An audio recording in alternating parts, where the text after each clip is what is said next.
तो नशे के विरोध में सबसे पहली बात तो खेलों में बच्चों को ले जाना पड़ेगा।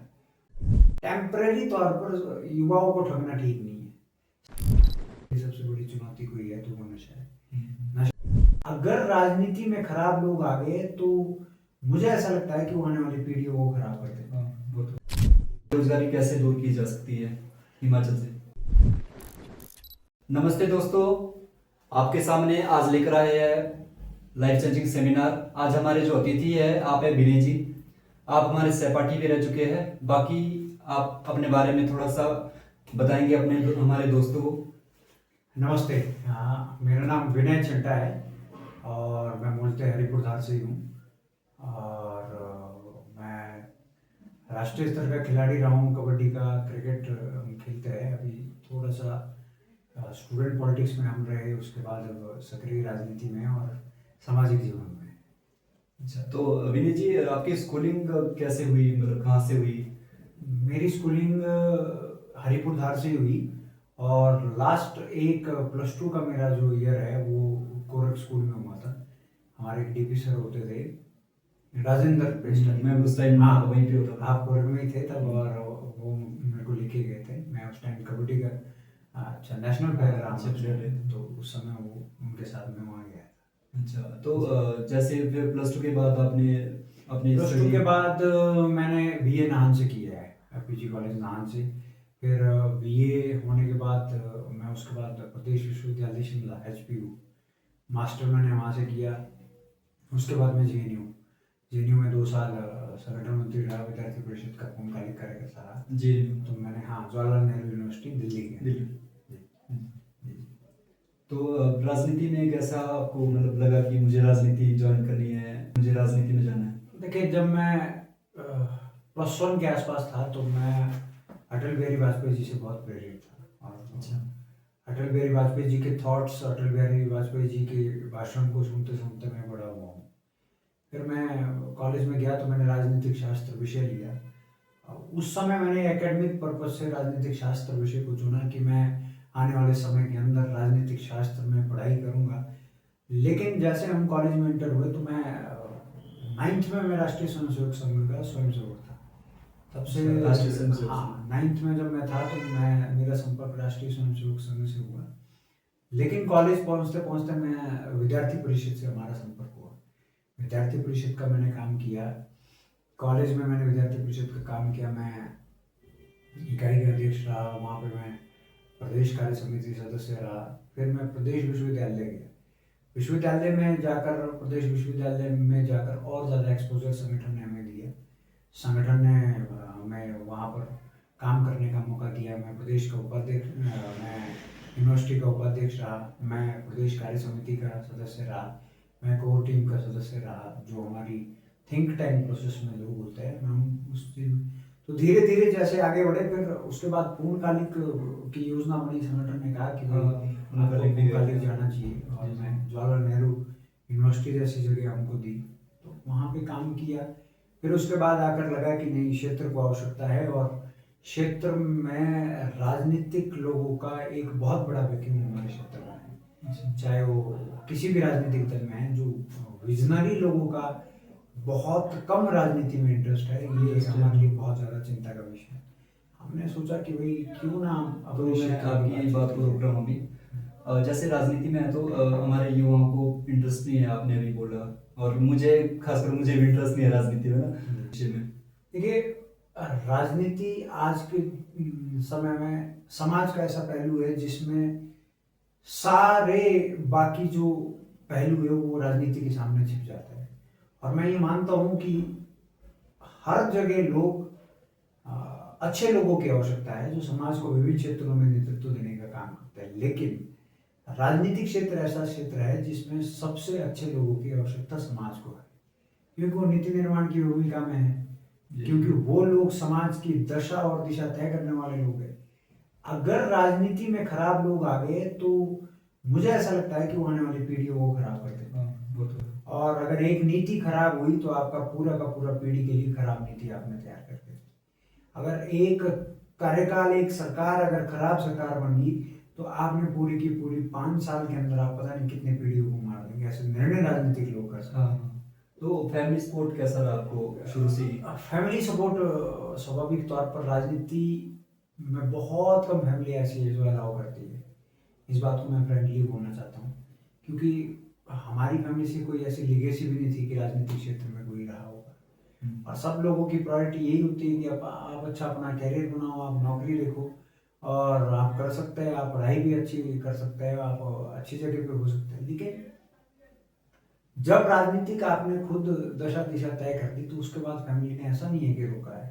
फैमिली अभी भी बहुत अच्छे लेवल पे सपोर्ट करती है, लेकिन शुरुआती समय थोड़ा सा परेशान करने वाला होता है, क्योंकि पहले समय के अंदर आपको रोका जाता है कि भाई आप राजनीति नहीं कर सकते हैं, आपके पास सोर्सेज नहीं है, आपके पास आपके आर्थिक स्थिति आपकी ठीक नहीं है, आपके पास राजनीति करने के लिए एक उपयुक्त जो संसाधनों की आवश्यकता रहती है, सबसे बड़ी समस्या यहाँ है। लेकिन जब आए राजनीति में, तो फिर फैमिली वालों ने कहा कि भाई ठीक है, आप जब आपने तय कर ही लिया है तो हमको आपके साथ रहना ही पड़ेगा, आपको हेल्प करना ही पड़ेगा। तो आपके पिताजी घर में माता जी है, क्या काम करते हैं जो? ठीक है, मेरे फादर साहब का पहले अपना व्यवसाय था, होटल का काम था। उसके बाद अब नहीं है, अब वो फादर साहब घर में ही है, अपना कृषि का काम करते हैं अपना। और माता जी तो पहले ही हाउस वाइफ रही है, वो तो पहले। तो दो भाई है बड़े, एक पुलिस में है और एक सबसे बड़े है, उनका अपना बिजनेस है, वो अपना बिजनेस देख रहे हैं। परिवार तो ऐसा है। अच्छा, छोटा सा परिवार है। हाँ, छोटा सा परिवार है। और वैसा नहीं है, परिवार में अभी हमारे ताऊ जी है, ताऊ जी के 3 लड़के हैं, उनका भी अपना सबका काम है। हाँ, अपना जॉइंट फैमिली है, सबका अपना अपना अपने तरीके से सब देख रहे हैं। अच्छा, तो आजकल आप जैसे देख रहे हैं कि नशे में बहुत ज़्यादा युवा जा रहे हैं, तो मैंने भी एक छोटी सी शुरुआत करी है, नशा मुक्त भारत, थोड़ी सी कोशिश कर रहा हूँ। तो आप उस विषय में क्या सोचते हैं कि युवा क्यों इस नशे की तरफ जा रहे हैं? मतलब देखिए, मैं जहाँ तक मेरा व्यक्तिगत सवाल है, जहाँ तक नशे की आपने बातचीत की और प्रश्न किया, मैं समझता हूँ वर्तमान पीढ़ी के लिए और वर्तमान जो समाज के लिए सबसे बड़ी चुनौती कोई है तो वो नशा है। नशा चाहे वो किसी भी तरीके का है, नशा आपका अल्कोहलिक हो, नशा आपका पाउडर वाला नशा हो, नशा आपका चिट्टा हो, तो समाज की सबसे बड़ी अगर कोई समस्या मैं सामने महसूस कर पा रहा हूँ तो वो नशा है। थैंक गॉड, मुझे इस बात को कहते हुए बहुत खुशी है कि हमारे बहुत सारे लोग ऐसे लोग भी हैं जो बच रहे हैं। और आपको भी बहुत शुभकामनाएं, आपने जो ये नशे के विरोध में आपने कार्यक्रम शुरू किया है, उस बात के लिए आपको बधाई। बहुत बहुत धन्यवाद। लेकिन उस पीढ़ी को बचाने का काम हमको करना पड़ेगा, जो पीढ़ी हमारे बिल्कुल पीछे है, और जो आने वाली पीढ़ी है उनके लिए हम जैसे लोगों को आगे आना पड़ेगा। वही मैं आपको बताना चाहता हूँ कि हमने यहाँ पर इस बार एक बहुत अच्छा प्रयास किया कि हमने पहली बार बच्चों को निःशुल्क, मैंने खुद बच्चों को ट्रेन किया। और आज मेरे को आपके इस लाइव में आकर बताते हुए खुशी हो रही है कि हमने बहुत कम समय के अंदर पहली बार प्राइवेट स्कूल से कोई बच्चा ग्रुप गेम के अंदर नेशनल खेलने गया। अदिति राणा की मैं बातचीत कर रहा हूँ, वो नेशनल खेले और वो भी ग्रुप गेम के अंदर। तो हमने उसी प्रयास से बॉयज़ को भी गर्ल्स को भी हमने नशे के विरोध में कहा कि भाई आपको ग्राउंड ज्वाइन करना चाहिए, आपको खेलना चाहिए। जब खेलने का कल्चर डेवलप होगा, उस कल्चर से ही आप नशे के प्रकोप को कम कर सकते हैं। और उस सोशलाइजेशन में जब आप बच्चे को डालेंगे, जब वो डिप्रेशन में कम होगा, जब वो इस तरीके का उसको सामाजिक वातावरण मिलेगा, मुझे ऐसा लगता है कि अच्छे परिणाम स्वाभाविक तौर पर निकलेंगे। तो उन्हीं जी, खेलकूद में कैसा आपका अनुभव रहा है, तो थोड़ा सा हमारे दोस्तों को बताएंगे। देखिए, जब मैं स्कूली स्तर पर होता था तो मैं राष्ट्रीय स्तर का खिलाड़ी रहा हूँ कबड्डी के अंदर। उस समय मेरी गेम स्कूल में मैंने कबड्डी मेरी गेम रही है, और मैं 2 बार का राष्ट्रीय स्तर का खिलाड़ी रहा हूँ। अंडर 16, अंडर 17 नेशनल मैंने खेले हैं। अंडर 19 मेरा नेशनल नहीं हो पाया क्योंकि स्टेट में मेरे को चोट लगी थी मेरे बैक में, तो उस वजह से भी मैं नेशनल नहीं कर पाया। लेकिन उसके बाद स्कूली स्तर पर भी मैंने क्रिकेट शुरू किया, लेकिन क्रिकेट मैंने प्रोफेशनली ऐसे नहीं खेला है। लेकिन हमारी जो लोकल क्रिकेट है, उसमें मैंने बहुत हिमाचल प्रदेश के कोने कोने में जाकर हिमाचल प्रदेश की बड़ी बड़ी टूर्नामेंट के अंदर अच्छा परफॉर्म किया है। और आप जानते ही है स्वाभाविक तौर पर क्रिकेट में हमने कोशिश की है कि अपने हरिपुर धार क्षेत्र का नाम ऊपर किया जाए। और स्वाभाविक तौर पर आज है भी जिला सिरमौर हिमाचल प्रदेश के अंदर हरिपुर धार का नाम लिया जाता है बड़े सम्मान के साथ, कि वहाँ से हम खेलते हैं। और पीसीसी हरिपुरधार की टीम हो, चाहे एमबीसीसी हरिपुरधार की टीम हो, चाहे वो नेरवा हो, सिराज हो, हिमाचल प्रदेश की बड़े बड़े टूर्नामेंट के अंदर हमने प्रयास किया है कि अच्छा परफॉर्म किया जाए। तो क्रिकेट में आप फ्यूचर किस स्तर पे देखते हैं अभी इस टाइम?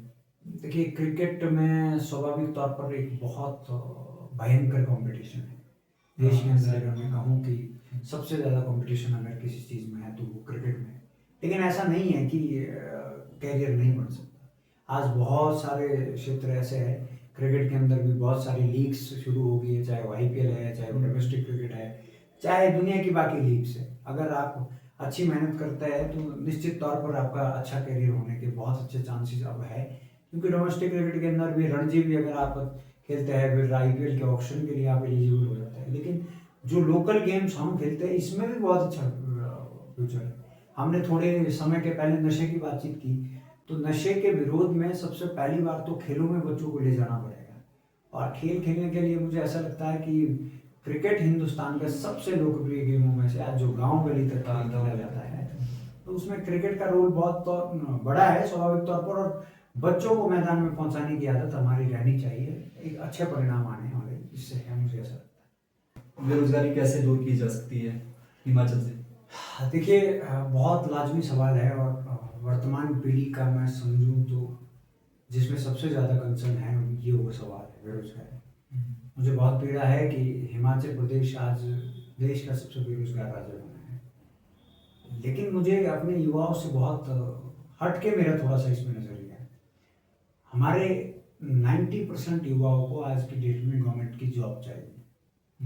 इस पॉइंट से युवा आज तैयार हो रहा है, उसको नौकरी करनी है तो सरकारी नौकरी करनी है। लेकिन मैं टेक्निकली इस बात को समझता हूँ कि गवर्नमेंट सेक्टर के पास 2-3% से ज़्यादा नौकरियाँ नहीं होती।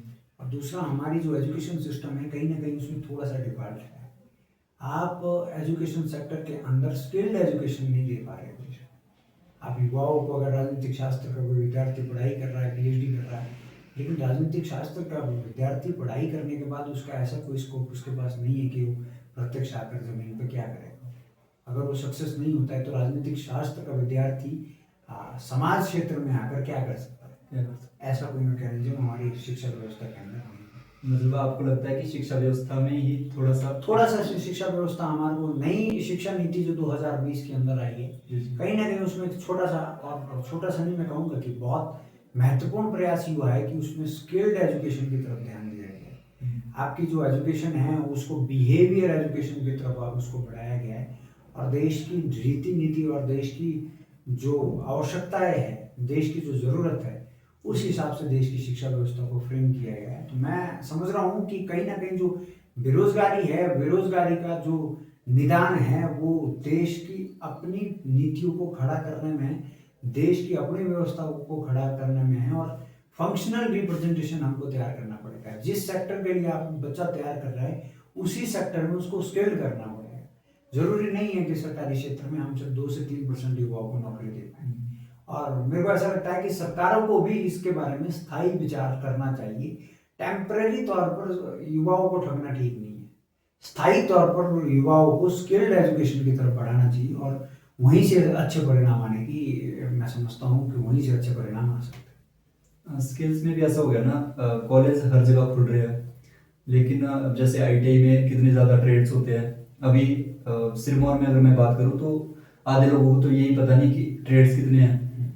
तो अगर ये चीज़ें अगर ओपन हो जाए अब जैसे छोटे छोटे एरिया में, तो शायद मुझे लगता है कि मैं यही कह रहा हूँ कि स्किल्ड एजुकेशन का डोर टू डोर प्रचार और सच्चे तौर पर प्रचार और सही तौर पर अगर आप किसी बच्चे को तैयार करना चाहते हैं तो बेसिकली जो उसकी कोर थीम है और जो बच्चे का कोर इंटरेस्ट है उसके अकॉर्डिंग उसको तैयार करना, मैं समझता हूँ तो कोई बेरोजगारी नहीं हो सकती।